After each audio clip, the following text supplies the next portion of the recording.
I had $40 million in my account, but I kept it a secret.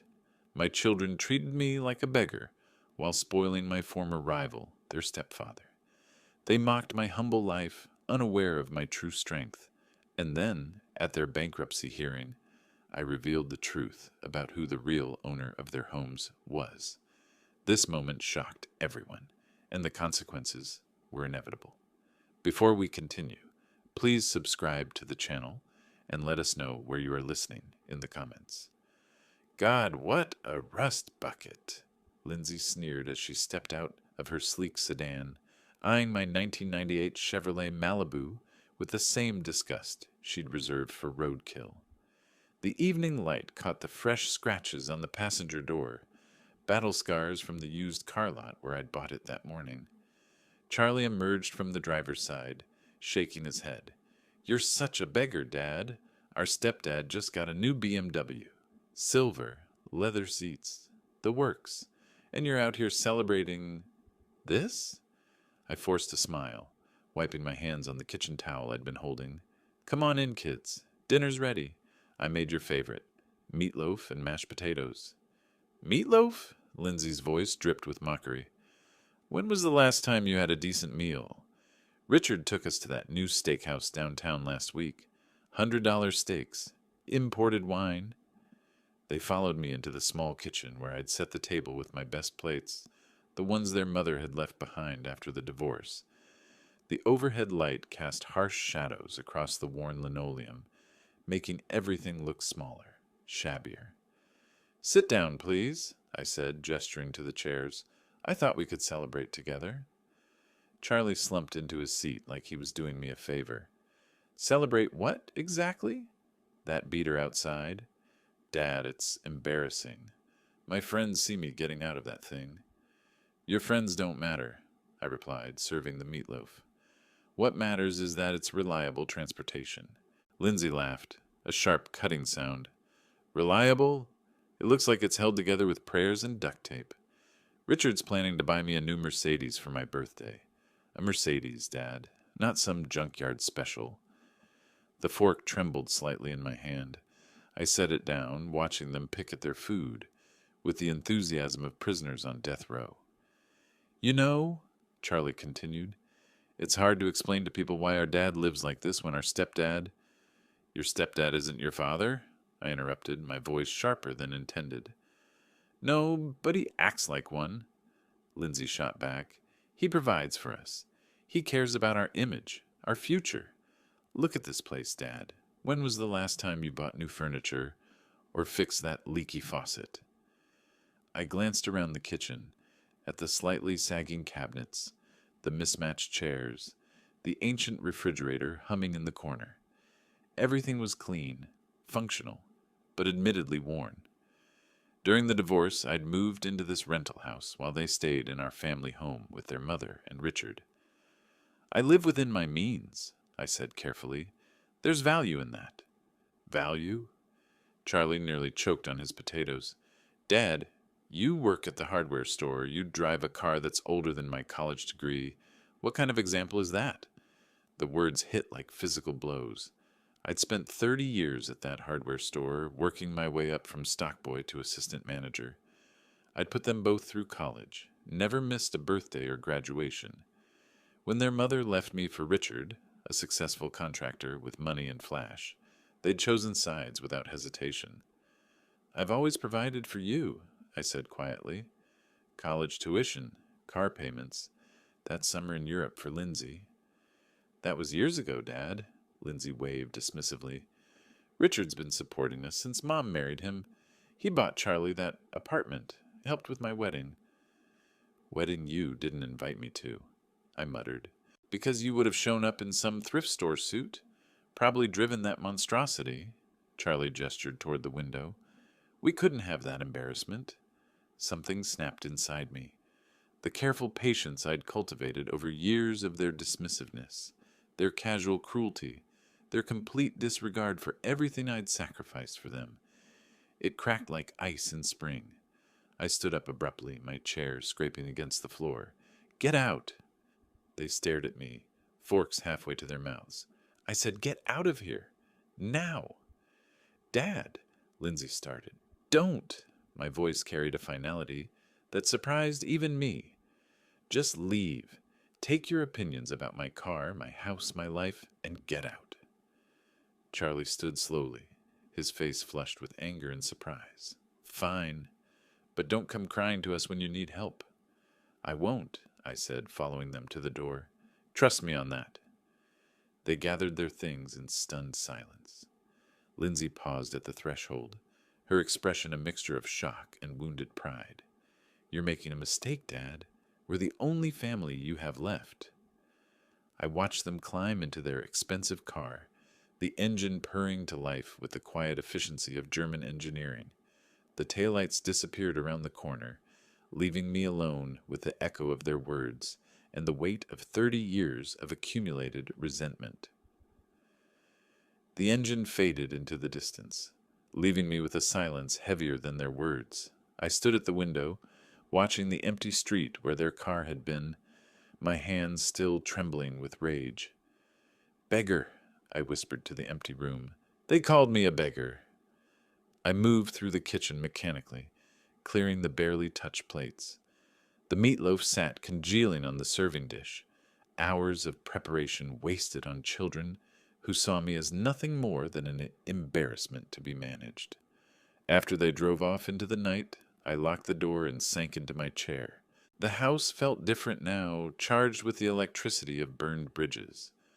I pulled out my laptop and navigated to the familiar website, entering the passwords I'd memorized years ago. The screen loaded slowly, then displayed numbers that would have shocked my children into silence. 40,891.32. $40 million. Built stock by stock, investment by investment, over 40 years of careful planning. It started with my first paycheck from the copper mines when I was 22. Instead of spending it on beer and entertainment like my coworkers, I bought 5 shares of IBM, then 10 shares of Coca-Cola, then more, always more, reinvesting dividends and adding whatever I could spare. I remembered those early years vividly, working double shifts at the mine, coming home covered in dust and exhaustion, only to spend hours researching companies, reading financial reports by lamplight. My first wife thought I was obsessed, but I knew I was building something important, something that would matter. When the mining industry collapsed in Butte, I'd already diversified. While my neighbors lost their jobs and their futures, I quietly transitioned to the hardware store and continued investing. Apple at $12 a share, Microsoft at $8, Amazon at $18. Companies that seemed risky then, but felt inevitable to me. The secret had been my burden and my test. I'd wanted to see who truly loved me, who would stand by me when I appeared to have nothing. Their mother had failed that test spectacularly, leaving me for Richard's flashy success. Now my children had failed it too, calling me a beggar while sitting on a fortune that dwarfed their stepfather's modest construction business. I'd planned to leave it all to them. Every share, every dividend, every carefully cultivated dollar. But sitting in my kitchen, remembering the disgust in their voices, I felt something shift inside me. They didn't deserve inheritance. They deserved education. I opened another browser window and began searching property records in Butte. It didn't take long to find what I was looking for. Charlie's apartment building, where he paid $1,500 a month in rent. Lindsay's duplex, where she and her husband lived for $1,200 monthly. Both properties were owned by Mountain View Holdings, a small real estate company that had been struggling since the pandemic. I smiled for the first time all evening. Tomorrow, I would make some calls. Mountain View Holdings was about to receive an offer they couldn't refuse. You want to see a beggar? I murmured to the empty room. Let me show you what real poverty looks like. I closed the laptop and headed to bed, my mind already working through the details. They'd humiliated me for the last time. Now it was my turn to teach them about consequences. Lying in bed, I reviewed the decades of careful choices that built my fortune, hidden from everyone, including the family, who'd long dismissed me as worthless. The irony wasn't lost on me. While they'd been comparing me to their stepfather's modest success, I'd been quietly accumulating wealth that exceeded their wildest dreams.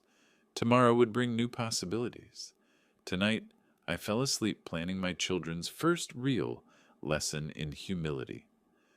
Sunlight filtered through the curtains, pulling me from a fitful sleep filled with echoes of last night's barbs.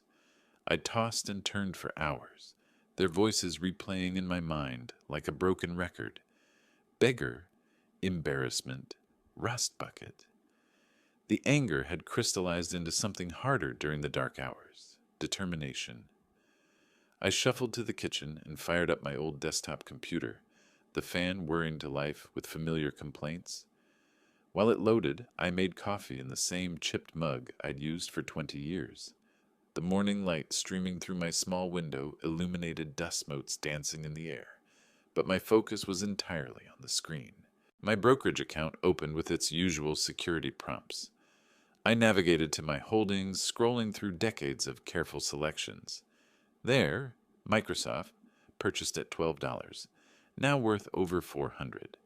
Apple, bought at $15, currently trading at $180.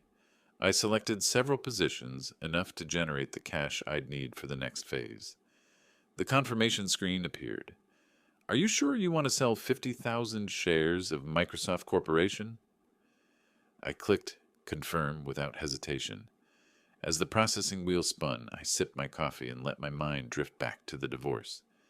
Patricia had been so confident in her choice, so certain that Richard's construction business represented security, while I was just a dreamer playing with pocket change in the stock market. She'd laughed when I'd insisted on keeping my little hobby separate from our joint assets. You and your stocks, she'd said during one of our final arguments. When are you going to grow up and invest in something real? Something real. I almost laughed now, watching the digital confirmation appear on my screen.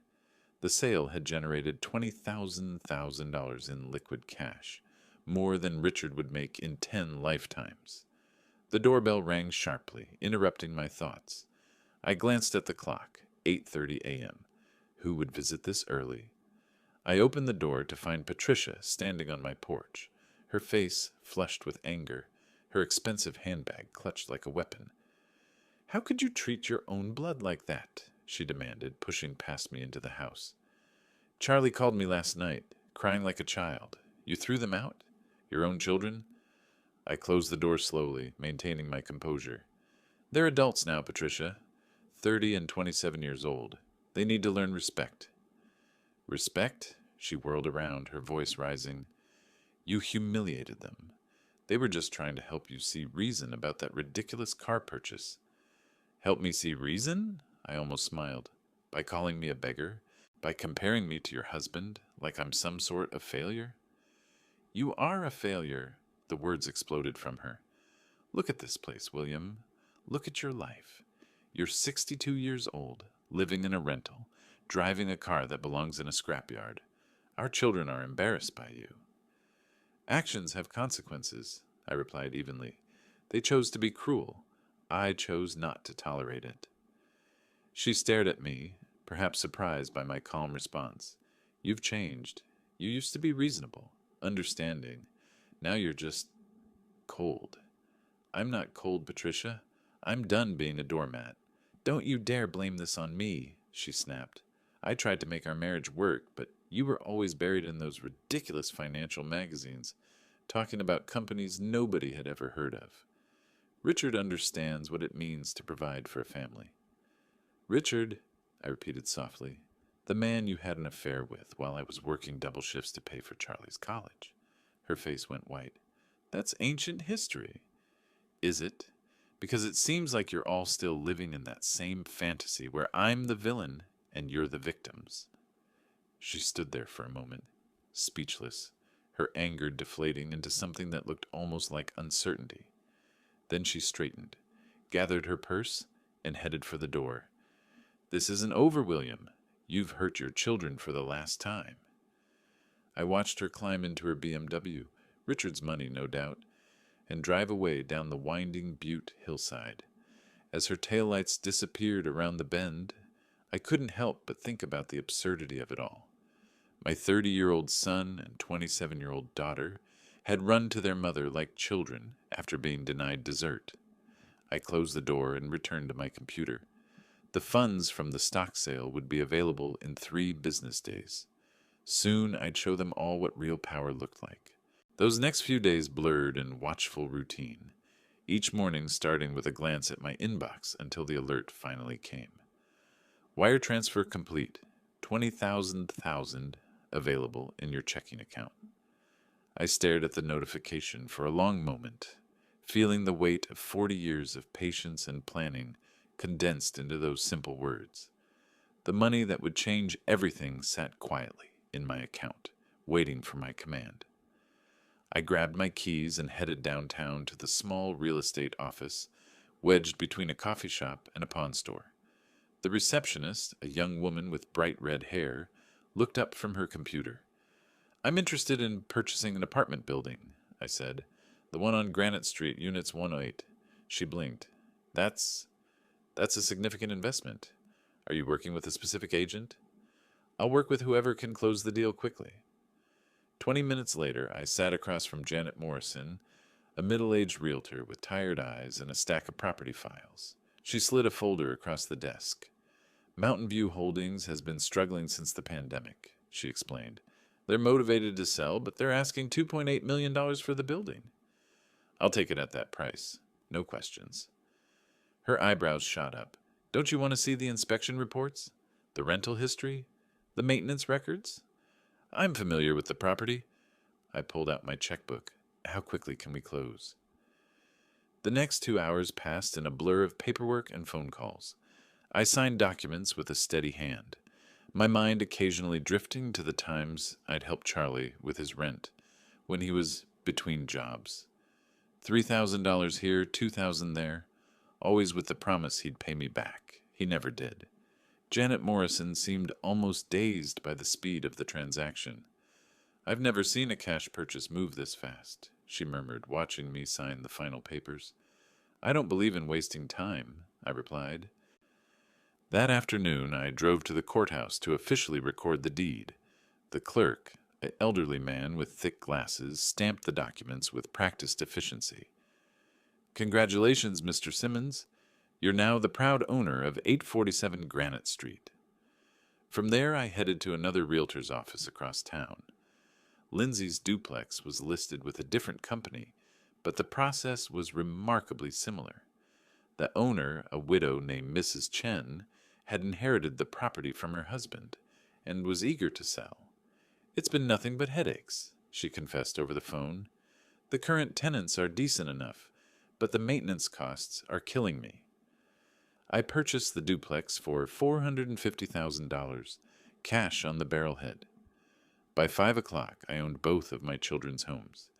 Driving through Butte's winding streets back to my modest rental, I reflected on how these buildings would soon become tools in my hands, turning years of quiet investment into a shield against their disdain. The afternoon sun cast long shadows across the mountainside, and I felt something I hadn't experienced in years: complete control. At home, I spread the deeds across my kitchen table like a general reviewing battle plans. Charlie's apartment, acquired. Lindsay's duplex, acquired. Phase 1 of my education program was complete. I picked up my phone and scrolled to the property management company's contact information. Tomorrow, I would inform them that rents would be increasing significantly. After all, new ownership meant new rules. My finger hovered over the call button as I considered the conversations that would follow. Soon my children would learn that their beggar father had become their landlord. With the deeds still warm from the printer, I wasted no time, pulling up my anonymous email to set the wheels in motion. The evening's quiet reflection had solidified my intent, transforming yesterday's anger into today's calculated action. I opened a new message to Janet Morrison, my fingers steady on the keyboard. "As the new owner of 847 Granite Street, I'm implementing immediate rent increases. Unit 4 will increase from 1,500 to 4,500 monthly, effective next month. Please notify the tenant immediately. I paused, remembering Charlie's 25th birthday when I'd quietly paid off his credit card debt. $3,000 he'd racked up on restaurants and clothes. He'd thanked me with a distracted nod, already planning his next purchase. The second email was equally brief. For the duplex property, Unit B rent increases from 1,200 to 3,600 monthly. Same timeline, handle this discreetly. I hit send on both messages, then leaned back in my chair. The email sent. My phone rang within 2 hours. Janet Morrison's voice carried a note of concern I hadn't heard before. Mr. Simmons, I've delivered the notices as requested, but I have to tell you, the reactions were intense. Go on, I said, setting down my coffee cup. The young man in Unit 4, Charlie, he completely lost it. Started screaming about robbery, slammed the door so hard I thought it might break. He's threatening to move out immediately. I made a non-committal sound, masking my satisfaction. And the young woman in the duplex, Janet continued, she broke down crying, kept saying, how can we afford this now? Over and over, she begged me to contact the owner, said she'd do anything to negotiate. Anything to negotiate. I remembered Lindsay's wedding shower, when I'd slipped her an envelope containing $5,000 for her honeymoon. She'd stuffed it in her purse without opening it, too busy showing off her registry gifts to Richard's wealthy friends. These are fair market adjustments, I told Janet. If they can't afford the new rates, they're welcome to find housing elsewhere. But Mr. Simmons, tripling the rent overnight is going to cause real hardship. These young people seem genuinely desperate. They're adults. They'll figure it out. After hanging up, I walked to my kitchen window and gazed out at the Montana mountains. A neighbor was walking his dog, and I caught fragments of his conversation with another resident about the harsh new landlord who was driving out good tenants. If only they knew that harsh landlord was the quiet man they'd seen puttering around his yard for years. I opened my laptop and spent an hour researching tenant rights in Montana, ensuring my actions were completely legal. The rent increases were aggressive but permissible with proper notice. Charlie and Lindsay would have 30 days to decide their next moves. That evening, I sat at my kitchen table with a small notebook, jotting down their possible responses. They might appeal to their mother and stepfather for help. They might try to negotiate directly with the mysterious owner, or they might come crawling back to their beggar father, finally ready to show some respect. I smiled, thinking about the irony. They'd spent years comparing me unfavorably to Richard, praising his business acumen and success. Now they'd discover what real financial pressure felt like, courtesy of investments that predated their stepfather's entire career. The phone rang again, Janet Morrison sounding even more frazzled. Mr. Simmons, I hope you don't mind me calling so late, but there's been a development. The young man, Charlie, he came back to the office this afternoon with some kind of lawyer friend. They're trying to challenge the rent increase, claiming it's retaliatory. Retaliatory against what? That's what I asked. They couldn't give me a straight answer.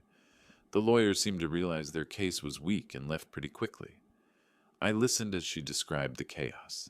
Charlie's red-faced accusations, Lindsay's phone calls pleading for mercy, the lawyer's embarrassed retreat when he realized the increases were technically legal.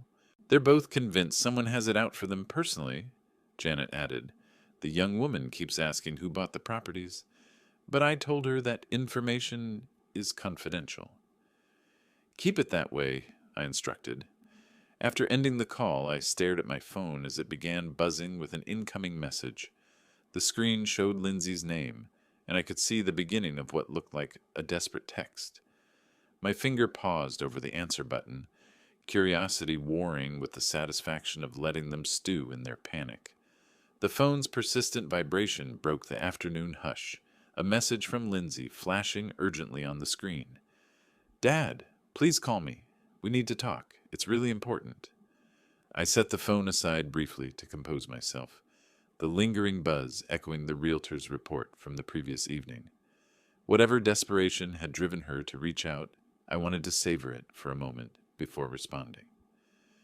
An hour later, their car pulled up outside. Not the sleek sedan from before, but an older Honda that must have belonged to Lindsay's husband.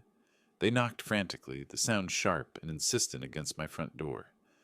I opened it to find them both standing on my porch, their faces etched with worry and barely contained panic. Lindsay's eyes were red-rimmed, her makeup smudged. Charlie's jaw was clenched so tight I could see the muscles twitching. "Dad," Lindsay began, her voice trembling, "we're in real trouble. Our rent just tripled overnight, and we don't know what to do." "Please," Charlie added, though the words seemed to scrape his throat raw. "We need your help, just a loan until we can figure this out." I gestured them inside reluctantly, crossing my arms as they settled uneasily on my worn couch. The same couch they'd mocked just days earlier now seemed like a throne of judgment. "You want money from me?" I asked, my voice carefully neutral. "Dad, please," Lindsay pressed on, tears starting to flow. "We're desperate. The new landlord won't negotiate, won't even tell us who he is. We could lose our homes." "You've called me a beggar before," I replied, shaking my head slowly. "Handle it yourselves." Charlie's facade cracked. "I was right then. You are one." "Fine. We'll just go to Mom and our stepdad. They'll help us. They actually care about family." "Yes," Lindsay chimed in, wiping her eyes with the back of her hand. "Richard would never let us suffer like this. He understands what it means to support the people you love." I paced to the window, looking out at the street where their borrowed car sat like a monument to their reduced circumstances. The irony was delicious. They were so busy planning their escape to Richard that they couldn't see the trap closing around them. "So go to Richard," I said simply. "Ask him for $3,600 a month for Lindsay, $4,500 for Charlie. Every month. See how long his generosity lasts." "That's not the point," Charlie exploded, jumping to his feet. "You're our father. You should want to help us." "Help you with what? Living beyond your means? Spending money you don't have on things you don't need?" "We don't spend money we don't have," Lindsay protested, but her voice lacked conviction. "Really?" I turned back to face them. "Charlie, what did you spend last month on restaurants?" "Lindsay, how much was that purse you carried to dinner last week?" They exchanged glances, and I saw the truth in their expressions.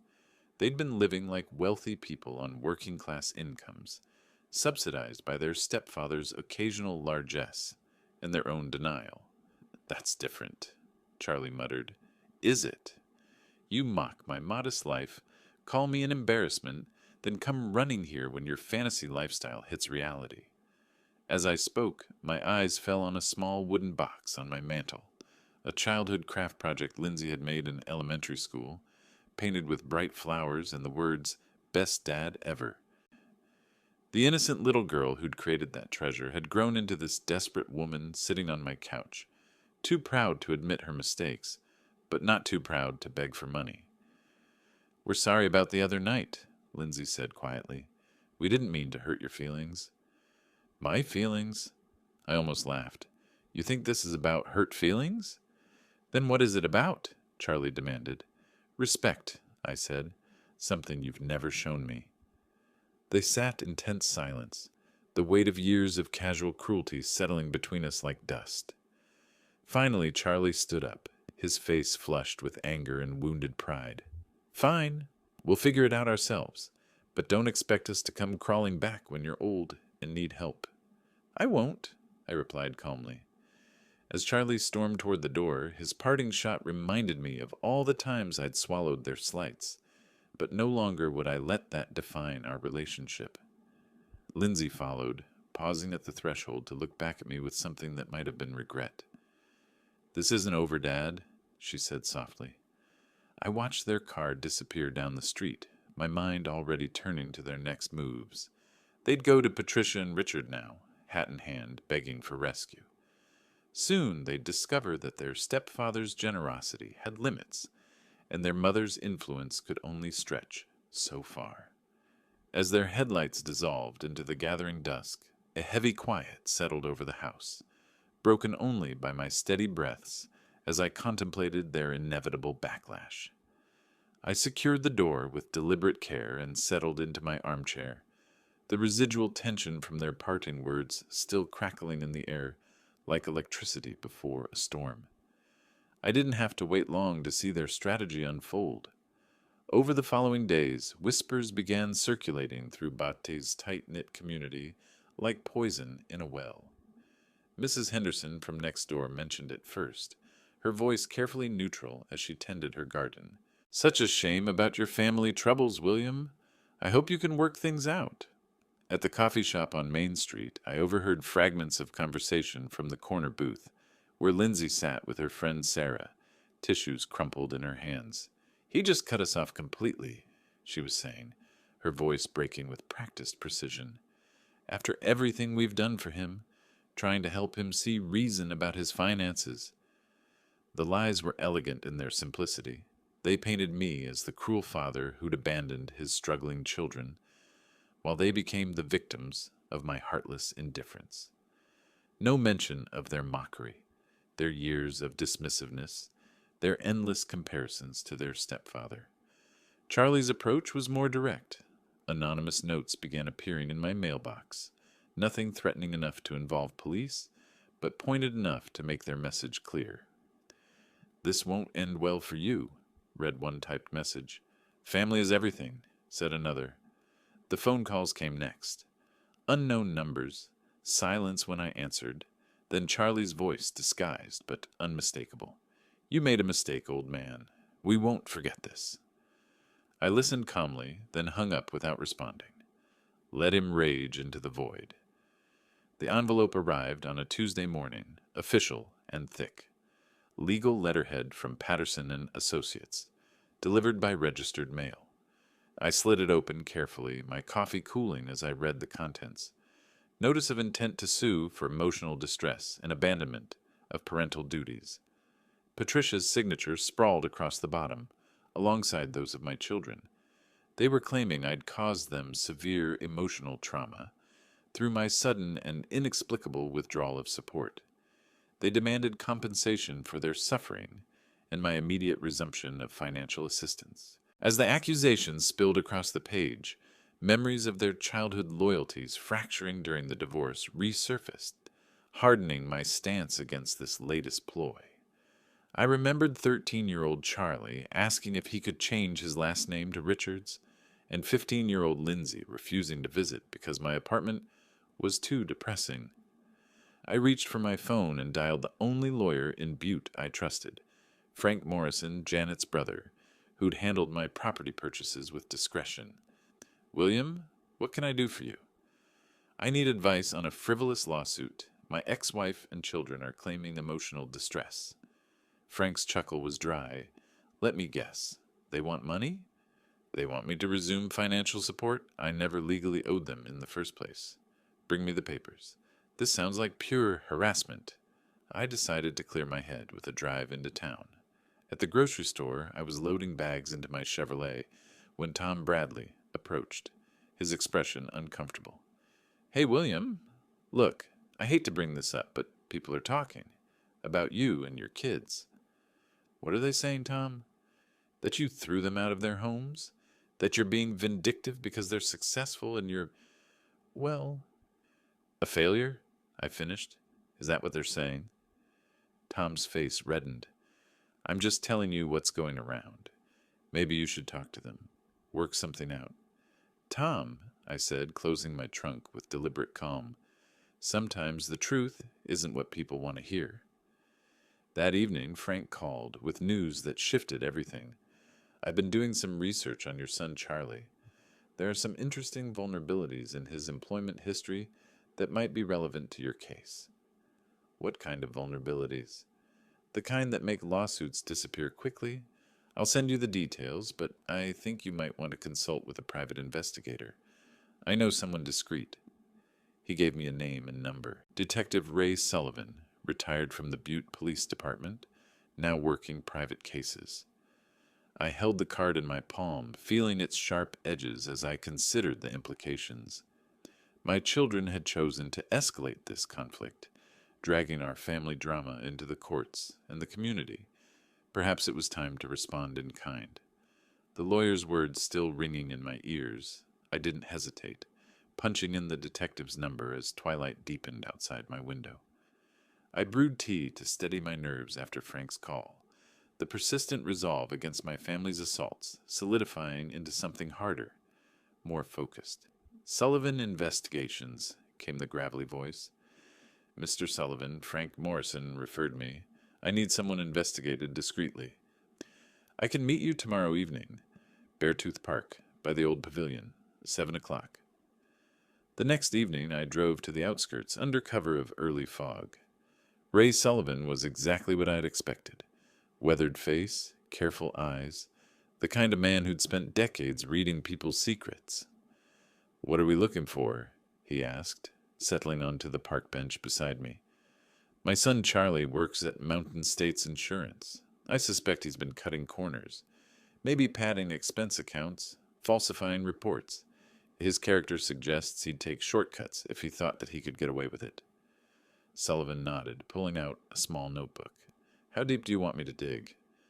"Deep enough to find the truth, nothing more, nothing less." 2 weeks later, the detective's report arrived in a plain manila envelope.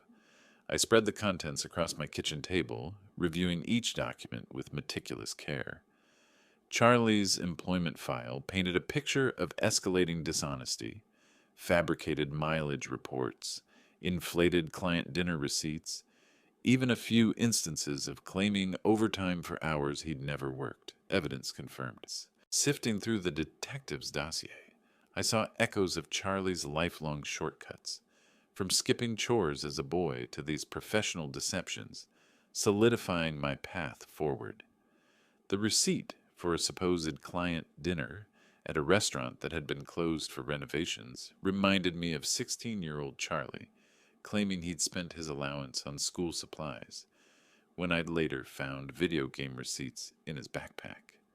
I hesitated for perhaps 30 seconds, remembering the child who'd once helped me wash my car for pocket money. Then I recalled his voice on the phone. "This won't end well for you, old man." I typed the anonymous email carefully, attaching scanned copies of the evidence. "Your employee, Charlie Simmons, has been systematically defrauding your company. Documentation attached. A concerned citizen." The message sent with a soft electronic chime. I sealed additional copies in an envelope addressed to Mountain States Insurance's corporate headquarters, adding a cover letter detailing the pattern of fraud. My hands were gloved, old habits from years of careful investing where anonymity sometimes mattered. Within a week, the news filtered through Butte's gossip network. Charlie had been terminated from Mountain States Insurance, effective immediately. The official reason was violation of company policies, but the rumors were more colorful. "They found out he was stealing," Mrs. Henderson whispered over her fence. "Caught him red-handed with fake receipts." I listened to her theories with the same neutral expression I'd worn for 40 years of family gatherings. When she asked what I thought, I simply said, "Actions have consequences." A day later, I caught a social media post from one of Lindsay's friends. "Prayers for the Simmons family during this difficult time. Sometimes life just hits you from all sides." I noted Lindsay's rising desperation through that snippet, my thoughts drifting to her vulnerabilities. She'd always been the more emotional of my children, quicker to crack under pressure. Charlie's job loss would terrify her, making her wonder if she was next. The question was, what secrets was she hiding? I closed my laptop and walked to my window, watching the Montana sky darken over the mountains. Phase 2 of my education program was complete. Soon it would be time to begin Phase 3. The snippet about Lindsay's frantic posts lingered in my mind as I booted up the computer, fingers poised over keys ready to tilt the scales further. The evening's reflections on Charlie's downfall had shifted my focus to Lindsay, and the lingering glow of my screen mirrored my growing resolve. If Charlie was the brute force of their partnership, Lindsay was the subtle manipulator, which meant her downfall required a different approach. I pulled up the detective's second report, the one I'd commissioned specifically on Lindsay's real estate practices. Ray Sullivan had been thorough, documenting a pattern of client deceptions that would make any ethical realtor cringe. Property valuations inflated by 20%, foundation cracks concealed with strategic furniture placement, water damage hidden behind fresh paint and creative staging. The evidence was damning. Forged inspection reports, altered property histories, even testimonials from clients who discovered problems months after closing. One elderly couple had bought a house with a compromised roof that Lindsay had assured them was recently renovated. The repair costs had wiped out their savings. Post sent. I uploaded the files to 3 anonymous review sites, each post carefully crafted to appear organic, a concerned citizen sharing documented evidence of fraud. The forums accepted the submissions instantly, my IP address masked through layers of encryption Ray had helped me set up. Next, I compiled email addresses from Lindsay's client files, sending each person a carefully worded message. You may want to investigate your realtor's practices. Documentation attached. The evidence spoke for itself. No editorial commentary needed. Within hours, reactions poured in swiftly. Butte's real estate community was small, and word traveled fast. My phone buzzed with emergency notifications from local news sites picking up the story. I slipped on a hat and drove across town incognito, parking outside Lindsay's office where I could observe the chaos firsthand. Through the window, I watched her pacing frantically, her phone pressed to her ear. "No, Mrs. Patterson, I can explain." "Yes, I understand you're upset, but—" The call ended abruptly. I could see her shoulders shaking. Another client stormed into the office, his voice carrying through the glass. "You've ruined my investment. That foundation you swore was solid is cracking down the middle." Lindsay's attempts at damage control only made things worse. Her social media posts defending her practices came across as defensive and hollow. "These are baseless accusations from anonymous sources," she wrote. "I've always acted with integrity." The comments section exploded with rebuttals from verified clients, each sharing their own horror stories. As the first client review went viral in our small town, I pictured Lindsay's face crumpling just as mine had during their endless taunts, a quiet justice finally taking shape. At the weekly town meeting, I sat in the back row as angry homeowners shared their stories. The mayor called for an investigation into local real estate practices. The state licensing board had already received formal complaints. Within a week, Lindsay's office was empty. The "For Rent" sign in the window told the story better than any news article could. That evening, I found myself walking Butte's quiet streets, breathing in the crisp Montana air. The detective's work had been precise and devastating. Lindsay's reputation was destroyed, her career finished. Like Charlie, she'd learned that actions truly had consequences. As I turned onto my street, I noticed a stack of mail waiting in my box. Bills, advertisements, and something that made me pause, an official envelope with the seal of the Butte County Court. Inside, a bankruptcy filing notice with a familiar name, Charles William Simmons. My eyes narrowed on the court notice, calculating the timing. The hearing was scheduled for next Friday. Both of my children would be there, desperate and cornered. It would be the perfect stage for the final act of my education program. The bankruptcy notice stared up from the envelope, its formal script pulling me into the next phase as I prepared for the inevitable courtroom face-off. I set aside Lindsay's updates to address this new development, the shared thread of my children's financial collapse, weaving everything together with poetic precision. I gathered my files and drove to the courthouse under gray skies, arriving early to observe the proceedings from the back row. The Butte County Courthouse smelled of old wood and decades of legal drama, its high ceilings echoing with whispered conversations. Charlie sat at the petitioner's table, his lawyer shuffling papers with the resigned air of someone managing an inevitable loss. His fingers drummed nervously against the wood, and I could see sweat beading on his forehead despite the cool morning air.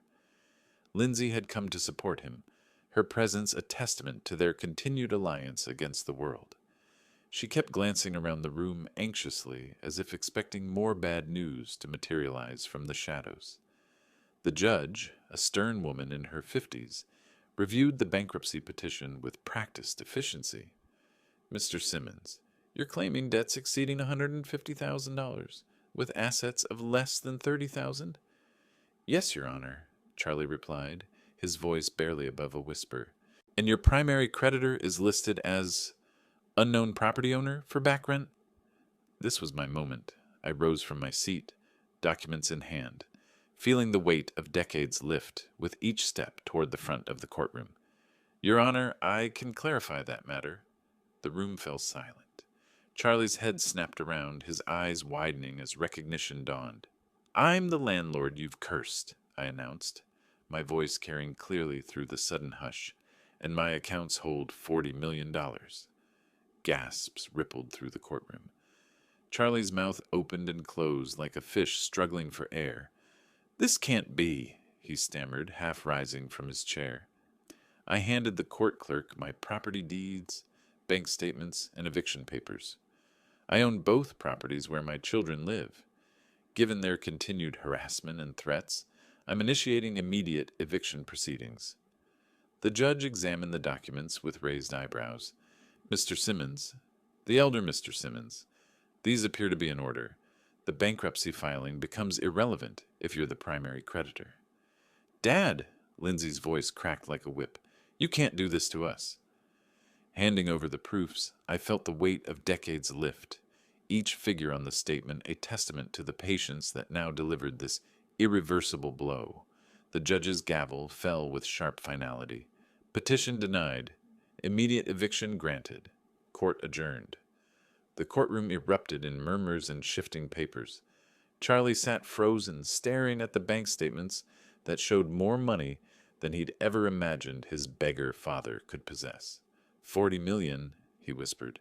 "You had $40 million and you let us—" "Mock me, humiliate me, call me a failure?" I finished. "Yes, I did. I wanted to see who you really were." Lindsay was crying now, her carefully applied makeup streaking down her cheeks. "We're your children. How could you do this to your own blood? I gave you every opportunity to show respect, to demonstrate the character that would have made you worthy heirs. Instead, you chose cruelty." The bailiff approached with the official eviction notice. "You have 72 hours to vacate the premises." As I walked toward the courthouse exit, I heard footsteps behind me. My children were following, their earlier confidence replaced by desperate pleading. But I kept walking, my back straight, my mind already turning to the quiet satisfaction of justice finally served. Their voices faded as I pushed through the heavy courthouse doors, stepping into the Montana afternoon where the mountain air had never tasted sweeter.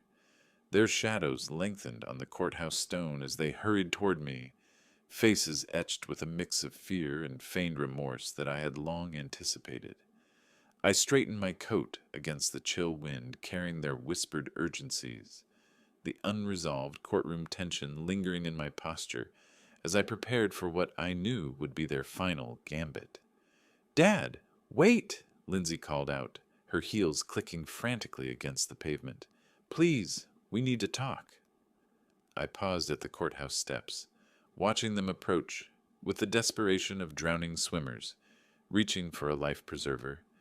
Their earlier arrogance had crumbled, replaced by the raw panic of people who'd finally grasped the magnitude of their mistakes. Charlie reached me first, his face pale and drawn. "Dad, we're so sorry. We didn't know.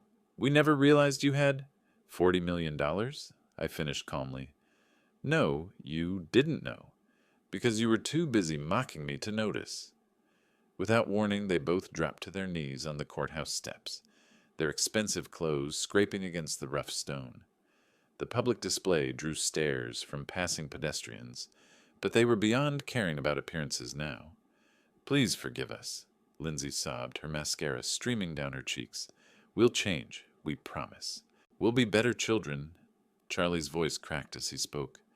We were wrong about everything. The car, the house, the way we talked to you.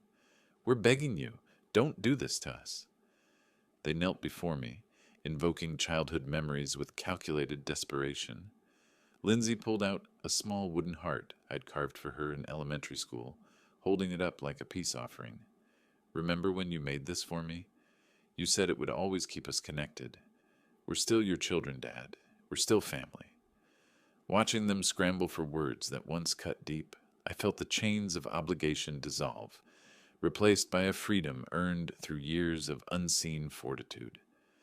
The heart in Lindsay's hand reminded me of all the sacrifices they'd dismissed, all the love they'd rejected in favor of their stepfather's flashier offerings.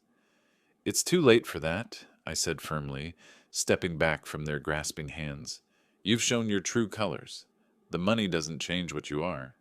But we'll pay rent, Charlie pleaded. We'll get jobs. We'll... No more. I turned away from them, their pleas fading like distant thunder as I walked toward my car. I drove back through familiar streets, their desperate voices echoing in my memory. By the time I reached my house, the eviction process was already in motion. My phone buzzed with updates from the property management company. Both properties are being secured, Janet Morrison reported. The tenants have 72 hours to remove their belongings. Over the next 3 days, I watched from a distance as my children's lives unraveled completely. Charlie's unemployment left him scrambling for any work he could find, but his reputation preceded him now. Lindsay's real estate license was suspended pending investigation, her former clients filing lawsuits for fraud and misrepresentation. The eviction officers arrived precisely on schedule. Through intermediaries, I heard about their frantic packing, the neighbors gathering to watch the spectacle, the moving truck filled with furniture they'd have to sell to pay for temporary housing. Their luxury cars were the first to go, repossessed when they couldn't make the payments. Designer clothes, expensive electronics, all the status symbols they'd once flaunted, were sacrificed to pawn shops and online sales. Charlie ended up in a weekly rate motel on the outskirts of town, his pride finally broken. Lindsay couch-surfed between friends, each stay growing shorter as her welcome wore thin. The phone rang one evening as I was reading in my armchair. Patricia's voice was tight with barely controlled rage. "You've destroyed them, William. Are you satisfied now?" "I didn't destroy them," I replied calmly. "I simply stopped enabling their destruction of themselves. They're your children. They stopped being my children the moment they chose contempt over love, the moment they decided Richard was more valuable than the man who actually raised them." She hung up without another word. The eviction confirmation call came the next morning, the agent's voice crisp and professional. "Both properties are now vacant and available for re-rental. What are your instructions?" I set down the phone and moved to my desk, where my stock portfolios glowed on the computer screen. The numbers represented more than money now. They represented freedom, possibility, a chance to build something new from the ashes of what had been. The eviction agent's voice still fresh in my ear, I turned to the glowing screen, ready to reshape the remnants of my old life into something unbound. I pocketed the phone after the call and settled at my desk, anchored by the fresh sense of finality from my children's pleas still echoing in my memory. I opened my investment app and began the systematic process of liquidation. Not everything. I'd learned too much about the power of compound interest to abandon it entirely, but enough to fund the next chapter of my life. "Mr. Simmons," my broker's voice was professionally warm when I called. "What can I do for you today?" "I want to sell 30% of my portfolio. Blue chip stocks, diversified across sectors. I need the funds liquid within a week." "That's quite a substantial amount. May I ask what you're planning?" "A new life," I said simply. "Sold." The transfers completed with digital efficiency, millions flowing into my accounts like water finding its level. I listed both rental properties with new management companies, screening potential tenants who would actually appreciate what they were getting. The monthly rental income would provide a steady stream without the emotional baggage of my children's occupancy. My own house in Butte required minimal staging. I'd kept it clean and functional for so long that it showed beautifully to potential buyers. The first offer came within a week, a young family with children who saw the home's potential rather than its modest appointments. That evening, I browsed oceanfront properties online, the screen illuminating possibilities I'd never allowed myself to imagine. California beckoned with its promise of renewal, its distance from everything that had defined my previous life. I boarded the plane with light luggage, Butte shrinking below me as we climbed into the sky. The coastal town of Carmel welcomed me with salt air and endless horizons, a stark contrast to Montana's enclosed valleys. The house I bought sat on a bluff overlooking the Pacific, its windows framing sunsets that painted the sky, in colors I'd forgotten existed. The real estate agent, a woman named Margaret, with kind eyes and silver hair, handled the closing with the efficiency of someone who'd seen dreams realized before. "You picked a wonderful spot," she said, handing me the keys. "The community here is very welcoming." Na'anas. She was right. At the local community center's evening lecture series, I met Eleanor, a widow who'd moved to Carmel after her husband's death 3 years earlier. We struck up a conversation about books, then walks along the beach, then dinners overlooking the water. "I raised 3 children," she told me one evening as we watched the waves crash below my deck. "They visit twice a year, dutiful but distant. I've learned that family isn't always about blood." "What is it about then?" I asked. "Respect, kindness, the choice to see value in someone beyond what they can provide." Standing on the deck with her beside me, I marveled at how the ocean's vastness mirrored the expanse of possibilities unlocked by standing firm against those who once diminished me. The lessons from my investment beginnings, post-divorce, patience, persistence, the power of compound growth, had applied to more than just money. We walked the beach most evenings, our conversations flowing as easily as the tide. She'd been a teacher, understood the satisfaction of nurturing something worthwhile. I found myself sharing stories of my investing journey, the years of careful accumulation that had led to this moment of freedom. "You know," Eleanor said one sunset-painted evening, "I think you've been investing in yourself all along. The money was just the vehicle." My phone buzzed with a text from an unknown number, probably one of my children trying a new approach. I glanced at it, then deleted it without reading, my attention returning to the horizon where tomorrow's possibilities waited. The waves crashed in their eternal rhythm, and I realized I'd finally found what I'd been investing in all these years. Not just financial security, but the self-respect to walk away from toxicity, and the wisdom to recognize genuine connection when it appeared. As the sun dipped below the Pacific, painting the sky in shades of gold and crimson, I felt a contentment I'd never known was possible. The future stretched ahead, unbound by the expectations of ungrateful children or the ghosts of past disappointments. I was free. If you liked this story, please like this video, subscribe to the channel, and share your impressions of this story in the comments. To listen to the next story, click on the box on the left. Thank you for watching.